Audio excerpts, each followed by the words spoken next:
बीच किया, जिन महिलाओं को सबल बनाने की बात कर रही हैं उनकी कविता का उदाहरण दे करके, तो बाकी सोचना पड़ेगा कि लेखनियां, कलम, विचार, शब्द शायद बिक चुके हैं। सब ने अपने अपने प्लॉट बना लिए हैं।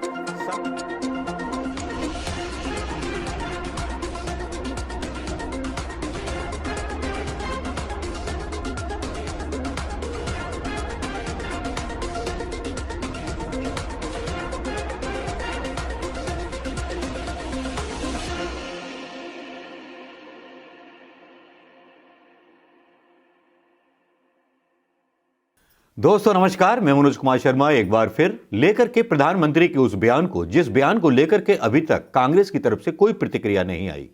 दो बयान है, एक कंगना राणावत का गांधी जी के बारे में दिया गया बयान, स्वतंत्रता के ऊपर दिया गया बयान, जिसके ऊपर कांग्रेस के किसी बड़ी नेता ने आलोचना या मुखर ढंग से उसको जवाब देना उचित नहीं समझा। वैसे भले ही कंगना राणावत कांग्रेस के लिए या विपक्षी दलों के लिए एक ऐसा सब्जेक्ट हो जिस पर वो डिस्कस करना ना चाहें, लेकिन याद रखिए इसी कंगना राणावत को पद्मश्री दी गई है। अब आते हैं एक ऐसे बयान पर जो मोदी जी ने दिया और बिल्कुल गलत दिया, जानबूझकर दिया या गलतफहमी में दिया या उनसे गलत बुलवाया गया। प्रधानमंत्री मोदी जी, मौका था प्रधानमंत्री मोदी जी का एक्सप्रेस हाईवे के उद्घाटन का, जिसमें उन्होंने निशाना साधा कांग्रेस के ऊपर, निशाना साधा इंदिरा गांधी के ऊपर, निशाना साधा गांधी परिवार के ऊपर, और वो निशाना था श्रीपति मिश्र को लेकर के। श्रीपति मिश्र सुल्तानपुर में के थे और मुख्यमंत्री रहे विश्वनाथ प्रताप सिंह के बाद। उनको ये कहते हुए प्रचारित किया प्रधानमंत्री मोदी ने कि गांधी परिवार ने उनके साथ बहुत सितम किया, उनको मुख्यमंत्री पद से हटा दिया था। बनाया भी गांधी परिवार ने था, हटाया भी गांधी परिवार ने, लेकिन उसकी वजह प्रधानमंत्री मोदी बताना भूल गए। शायद झूठ बोलने में अपने भक्तों की ही तरह आगे हैं प्रधानमंत्री मोदी जी। वो सोचते हैं कि वो जो बोल देंगे लोग उसके बारे में गूगल नहीं करेंगे, जानकारी नहीं लेंगे कि सच्चाई क्या है। एक पत्रकार है संतोष भारतीय, 70 साल की उनकी उम्र हो चुकी है, बहुत पुराने वरिष्ठ पत्रकार हैं। उनकी एक किताब है मैं, चंद्रशेखर और सोनिया गांधी। उस किताब में उन्होंने खुलासा करते हुए लिखा है कि श्रीपति मिश्र को किस कारण हटाया गया था। श्रीपति मिश्र ने एक दलित की जमीन को कब्जा लिया था, जिसकी जांच स्वयं इंदिरा गांधी ने कराई, और जब जांच सही निकली तब श्रीपति मिश्र को हटा दिया गया। ये थी कहानी श्रीपति मिश्र को हटाने की। कोई पर्सनल दुश्मनी नहीं थी, ईमानदारी वो एक बेस था जिसको लेकर के इंदिरा गांधी ने एक्शन लिया। उस समय राजीव गांधी पार्टी के महासचिव हुआ करते थे, पार्टी संगठन का काम देख रहे थे। उतना दखल उनका संजय गांधी की तरह उत्तर प्रदेश की राजनीति में नहीं था। और प्रधानमंत्री मोदी ने जो गलत बयानी देते हुए ब्राह्मण वोटों को साधने की कोशिश की, वो बात वाकई में अपने आप में एक हैरत अंगेज कहानी था। श्रीपति मिश्र के बहाने प्रधानमंत्री मोदी जी को लगता है कि भारतीय जनता पार्टी का ब्राह्मण वोट बैंक उत्तर प्रदेश में खिसक रहा है। जिस तरह से ब्राह्मणों के बीच में भारतीय जनता पार्टी को लेकर के एक गुस्सा, असंतोष छाया हुआ है, जिससे कि भारतीय जनता पार्टी को अंदर जो है असुरक्षा की भावना आ गई है, जिसको लेकर के प्रधानमंत्री मोदी जी चिंतित दिखाई दिए, इसीलिए गलत बयानी कर दी। गोदी मीडिया पत्रकारों ने दावा किया कि श्रीपति मिश्रा के बहाने ब्राह्मण कार्ड खेल गए पीएम मोदी, और कितना फायदा होगा पूर्वांचल में, कितना लाभ होगा, इसका आकलन करने लगे। लेकिन कांग्रेस के किसी भी नेता ने आकर के ये सच्चाई दुनिया के सामने नहीं बताई। हालांकि भारतीय जनता पार्टी अगर कांग्रेस की तरह विपक्ष में होती तो इसी को लेकर के झूठ बोलने का इल्जाम कहने वाले पर लगाने लगती और बोलने लगती कि यह व्यक्ति प्रधानमंत्री पद पर बैठा होने के बाद कितनी गलत बयानी कर रहा है।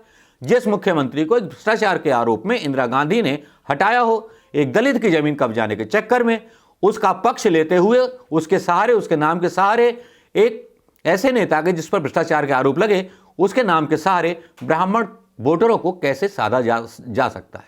और श्रीपति मिश्र के बारे में आजकल की पीढ़ी इतना जानती भी नहीं है।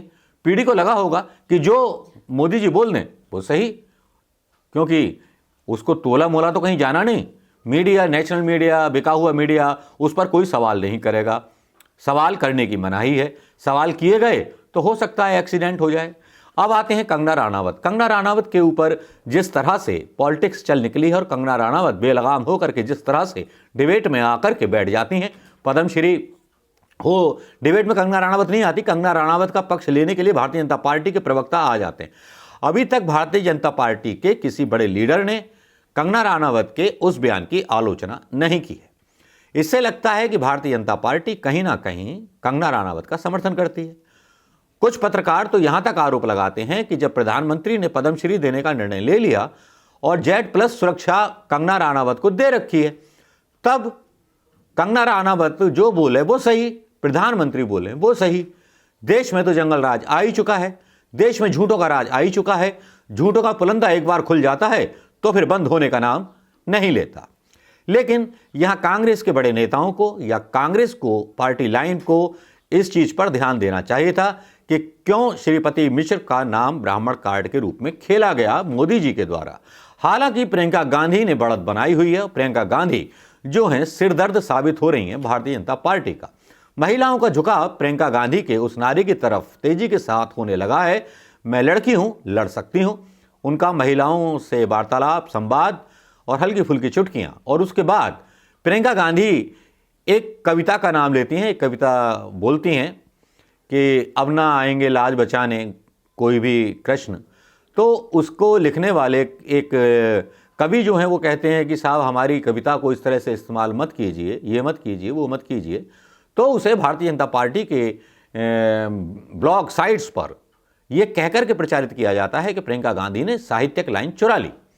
मेरी समझ में नहीं आता कि दिवाला निकल गया है या मानसिक रूप से दिवालियापन उस कवि का भी निकल गया है जिस कवि ने इस तरह की भोंडी भाषा का इस्तेमाल किया एक महिला के खिलाफ, जो महिला के ऊपर हो रहे अत्याचारों के ऊपर ही सवाल उठा रहा है कि अब ना आएंगे कोई गोविंद बचा लें, द्रौपदी अब शस्त्र उठा लो।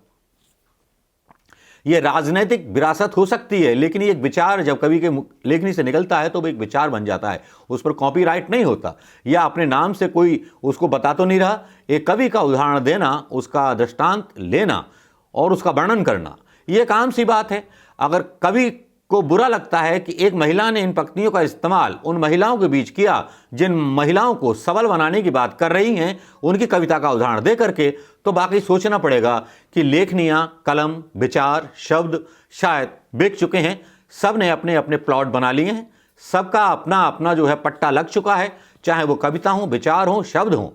अब उनके इस्तेमाल की आज़ादी भी या उसके स्क्रिप्टेड चीज़ें भी लेनी पड़ेंगी। मैत्री शरण गुप्त हों, राष्ट्र कवि या पता नहीं कितने कवि हों, जिनकी पंक्तियों का उदाहरण गाए बेगाहे नेता अपने भाषण में करते रहते हैं। लेकिन खैर, कर क्या सकते हैं, ये बदलता हुआ हिंदुस्तान है, ये मोदी जी का बदलता हुआ हिंदुस्तान है, जिसमें कवियों को भी अपनी बात कहने की आज़ादी है। उनको भी ये बात कहने की आज़ादी है कि एक महिला महिलाओं पर हो रहे अत्याचार का विरोध मेरी उस कविता से ना करे जो मैंने कभी निर्भया के लिए लिखी थी। हालांकि हम सब लोग खुद स्वार्थी हो गए हैं। कवि हो, कलम हो, शब्द हो, हवाएं हो, शायद अब ये भी स्वार्थी हो चलेंगी।